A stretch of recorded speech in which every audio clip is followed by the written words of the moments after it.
जय जय शंकरा शंकरा हर हर शंकरा।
அனுஷா, நீங்க கிட்டத்தட்ட ஒரு மாதம் ஆக போகிறது.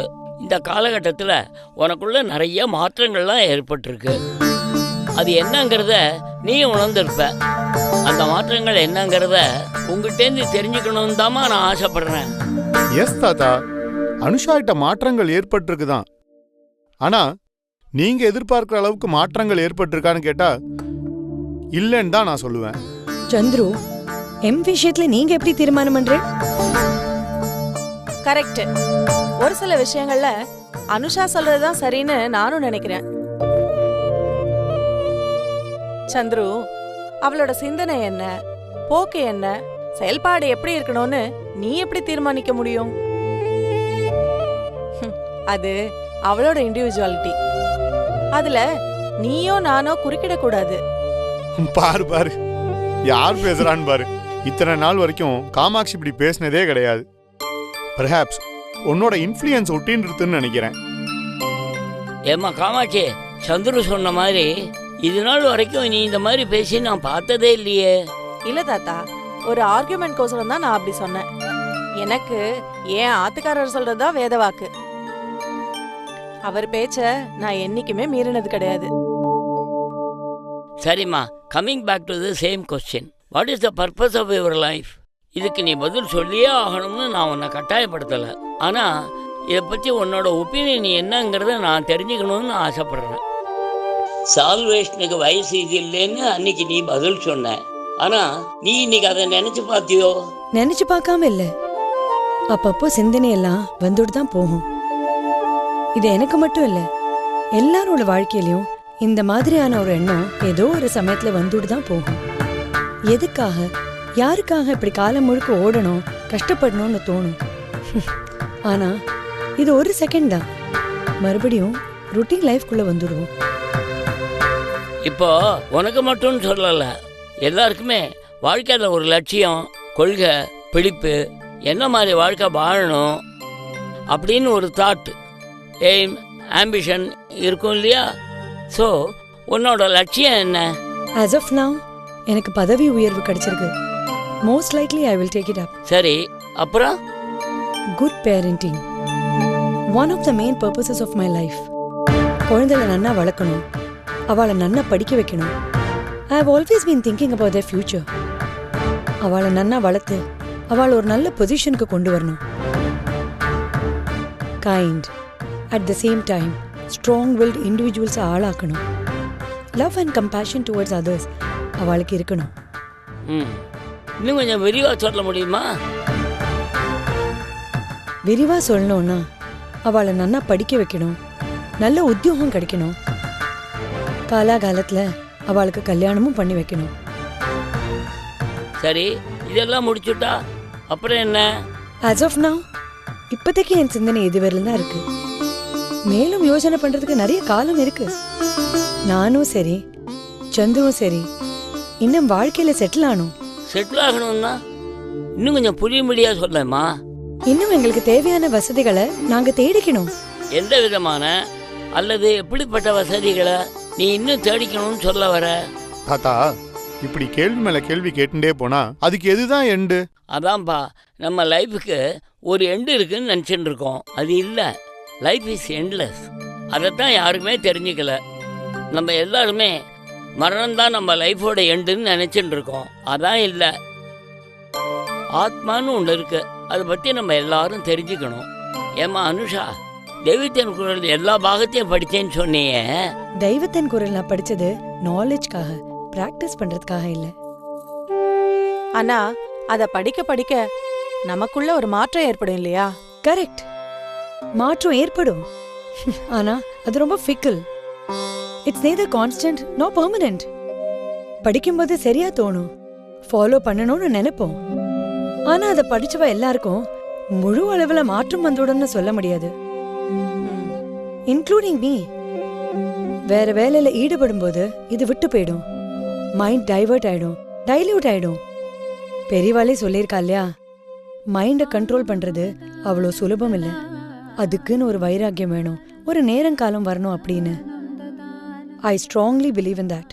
கரெக்ட்மா, நீ சொன்ன பத்தியா, இதை பற்றி நாங்கள் ஓரளவுக்கு தான் யோஜனை பண்ணியிருக்கோன்னு. இதில் நீங்கள் இன்னும் கொஞ்சம் தீவிர சிந்தனையை ஏற்படுத்திக்கணும். நீ மட்டும் இல்லை, பர்பஸ் ஆஃப் லைஃப்பை பற்றி ஒரு சிந்தனை இருக்கணும். இது லோகச்சேமத்திற்காக ரொம்ப பயனுள்ளதாக இருக்கும். என்னடா வயசானதுனால தாத்தா அப்படிலாம் பிரசங்கம் பண்ணுறாரேன்னு நினைக்கிறேடா? இதை பற்றி பேசினதுனால சொல்ல முடியாயிடுச்சு. நீ சொன்னதில் எனக்கு ரொம்ப பிடிச்ச விஷயம் குழந்தைகள், அவளோட எதிர்காலம் நன்னா அமையணும். அதுதான் பேரண்டல் கேர்னு ரொம்ப அழகாக சொன்னேன் நீ. இந்த பாருமா, பாரதி பண்ண மாதிரி நீங்களும் சங்கரனை சின்ன வயசுலேயே வைத்தியத்தில் ஈடுபடுத்திடுங்க. அது உங்களுக்கு பிடிக்குமா, முடியுமா, முடியாதாங்கிறது எனக்கு தெரியல. ஆனால் அவனை இந்த சின்ன வயசுலேயே வைத்தியத்தில் சேர்த்துட்டா நான் ரொம்ப சந்தோஷப்படுவேன். நம்ம குடும்பம் பரம்பரையாக வைத்தியத்தில் ஈடுபட்ட குடும்பம். மாப்பிள்ளை நமக்கு ஏற்றபடி அமைஞ்சுட்டார். நம்ம குலத்தில் சந்ததியில் ஒருத்தர் வைத்தியத்தில் ஈடுபட்டு சிரேஷ்டனாக வருதுங்கிறது நம்ம குலத்துக்கே பெருமை. அதுதான் என்னுடைய எண்ணமும் ஆசையும். ஆனால் இதை நான் உங்கள் மேலே திணிக்க விரும்பலை. தாத்தா, நீங்க சொல்றது எனக்கு நன்னாவே புரியறது. இதுல ரெண்டு விஷயம் இருக்கு. ஒன்று நம்மளோட எண்ணம், ஆசை. ரெண்டாவது பிராக்டிக்கல் ஃபீசிபிலிட்டி, நடைமுறை சிக்கல்கள் அப்படின்னு சொல்லுவோம் இல்லையா. எண்ணங்கள், ஆசைகள் நிறையாவே இருக்கலாம். இப்ப இருக்கிற சூழ்நிலையில இதெல்லாம் சாத்தியப்படுமான்னு யோசிக்க வேண்டியிருக்கு. இது இன்னும் ஒரு கேள்விக்குறியாதான் இருக்கு. ஹவவர், நீங்க சொன்னதை நாங்க டிஸ்கஸ் பண்றோம். இங்க வந்த ஒரு மாசத்துல எங்களுக்குள்ள சில மாற்றங்கள் கண்டிப்பா ஏற்பட்டிருக்கு. ஆமா தாத்தா, 12 வருஷம் நாங்க யூஎஸ்ல இருந்திருக்கோம். இங்க இருந்து இந்த ஒரு மாச காலம் has been a great learning experience for me. Except that இதோட விளைவு, பயன் என்னதுன்னு இப்போதைக்கு என்னால சொல்ல முடியல. But the impact on us has been profound. நான் என்னோட ஒப்பீனியனை தான் உங்கள் 2 பேர்கிட்டையும் சொன்னேன். இதை அனுசரிக்க சொல்லி உங்களை கட்டாயப்படுத்தவோ வற்புறுத்தவோ இல்லை.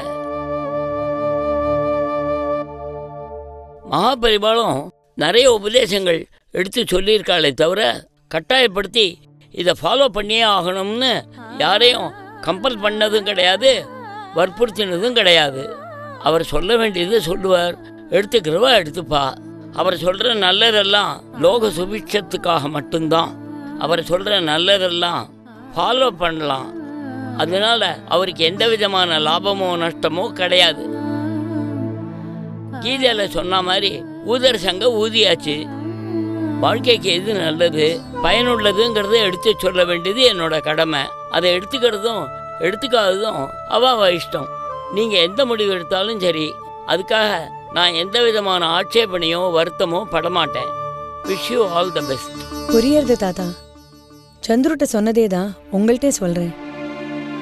Give me some more time to think.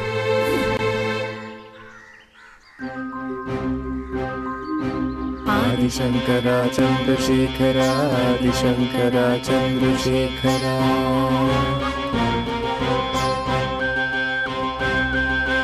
Adi Shankara Chandrasekhara, Adi Shankara Chandrasekhara. Periyava அனுகிரகம் வேணும். இந்த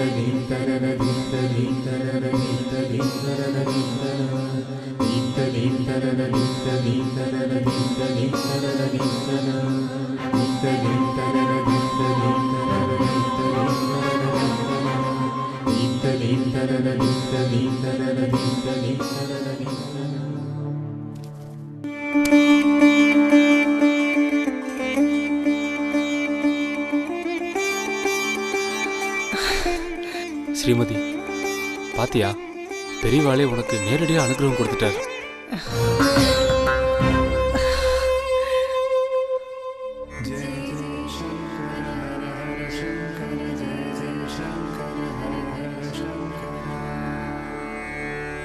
அரங்கேற்றம்னு சொல்லுவா இல்லையா, அதே மாதிரி தான் தேவதை குரல் பிரவச்சனத்தை உங்க எல்லாரும் முன்னாடியும் சொல்லி பார்த்துக்கிறேன். ஏன்னா நீங்க எல்லாரும் என் மேல ரொம்ப அக்கறை கொண்டவா. சரியா இல்லையான்னு வெளிப்படையா சொல்லுங்க. குழந்தைகள் முன்னாடி முதல்ல சொல்ல போறதால அன்னைக்கு வேற மாதிரி ஆரம்பிக்கலான் இருக்கேன். ஆனா இப்போ ஆத்ம விசாரத்தை பத்தி பெரியவா என்கிட்ட உபதேசம் பண்ணத உங்க முன்னாடி ஆரம்பிக்கிறேன். என்னம்மா, இப்பெல்லாம் ஆத்ம விசாரத்தை பத்தி தான் யோசனை பண்ணிட்டு இருக்க போல இருக்கு. எனக்கும் அதை பத்தி தெரிஞ்சுக்கணும்னு தான் ரொம்ப ஆசை. கொஞ்சம் டீடைல்டா சொல்ல. நாயுடு, முதல்ல விசாரம்னு ஒண்ணு பண்ணு, அதுக்கப்புறம் ஆத்ம விசாரத்தை பத்தி யோசிக்கலாம். அப்படின்னா விசாரம்னா எனக்கு என்னன்னு தெரியலன்னு சொல்ல வரேன், அதானே? விசாரம்னா திங்கிங், எனக்கு தெரியும் சுவாமி. நாயுடு, விசாரம் திங்கிங் இல்லாம யாருமே இருக்க முடியாது. மைண்ட் எப்பவுமே கான்ஸ்டன்டா ஒர்க் பண்ணிட்டு தான் இருக்கும். நான் அதை சொல்லல சாமி, நல்ல எண்ணங்கள் இருக்கணும் தோணணும்னு சொல்ல வந்தேன். சத் விஷயங்களை பத்தி அப்பப்ப திங்க் பண்ணணும். அதாவது சத் விஷயங்கள், நல்ல எண்ணங்கள் எனக்கு இல்லைன்னு சொல்ல வரேன், அப்படித்தானே? நாயுடு, நம்ம எல்லாருக்குமே நல்லது கெட்டதுன்னு ரெண்டு விதமான எண்ணங்கள் இருக்கு. தீய எண்ணம்னு நான் சொல்ல வந்தது என்னன்னா, அடுத்தவன் வீணா போனோம் கெட்டு போனோம்னு நினைக்கிறது. நம்மளை விட அவன் வசதியா இருக்கானே கம்பேர் பண்ணு நினைச்சாலே அது தீய எண்ணம் தானே. குறிக்கிறதுக்கு மன்னிக்கணும். எது நல்ல எண்ணம் எது தீய எண்ணம்னு யார் தீர்மானிக்கிறது? உங்களுக்கு நல்லதா படுறது அடுத்த வாழ்க்கை கெட்டதா படலாம், அடுத்த வாழ்க்கை கெட்டதா படுறது உங்களுக்கு நல்லதா படலாம். அதனால்தான் மகா பெரியவா என்ன சொல்லியிருக்கானா, எப்பவும் பகவத் சிந்தனையில இருக்கணும், கோவிலுக்கு போகணும். ஏன்னா அது ஒண்ணுதான் பக்தி மார்க்கத்துக்கான வழி. இதுல தீய சிந்தனைகள் வரவே வராது.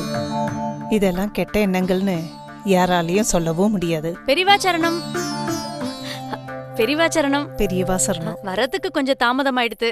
ஆனா பிரதானமான ஒருத்தரோட தான் இங்க வந்திருக்கேன். அவர் ஐஷன் வரலாமோனோ, உங்களுக்கு ஒன்னும் ஆட்சேபனை இல்லையே அப்படின்னு எல்லாம் இந்த தடவை கேட்க மாட்டேன். ஏன்னா அவர் அவசியம் உங்க கூட இருக்கணும். ஒரு நிமிஷம். இந்த தடவை போனா யாரா அழிச்சுட்டு வந்திருக்கா?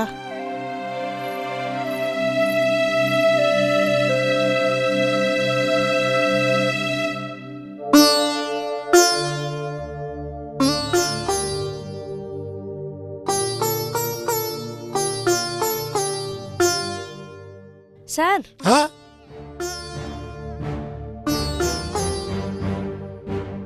ஏன் சார் டல்லா இருக்கேள்? அதெல்லாம் ஒண்ணு இல்லம்மா. இல்லன்னு வாய் மட்டும்தான் சொல்றது, முகம் காட்டி கொடுக்கறதே. இதெல்லாம் பண்றதுக்கு காரணமே இந்த பயம் போகணுங்கிறதுக்காக தான். சுவாமி, இப்போ உங்களுக்கு என்ன பயம்? வேற என்ன, மரண பயம்தான். இந்த மரணத்தை பத்தியும் மரண பயத்தை பத்தியும் பெரியவா சொல்லியிருக்கா. இந்த உடம்பு இருக்கிறதுனால தானே ஆசை ஏற்படுறது, ஆசையால துன்பப்படுறது, துன்பப்படுத்துறது, ஆசையால பயப்படுறது, பயப்படுத்துறது, அவமானத்துக்கு ஆளாகிறது, அவமானத்துக்கு ஆளாக்குறது, இதெல்லாம் எப்பவுமே இந்த உடம்பு உள்ளவரை தானே. செத்து போனவாளுக்கு துன்பம் உண்டா, பயம் உண்டா, அவமானம் உண்டா அப்படின்னு நினைச்சு மரணத்துக்கு வேண்டிக்கலாமா? குளங்கொட்டையில் விழலாமா? ஜான் கைட்ட தேடிக்கலாமா?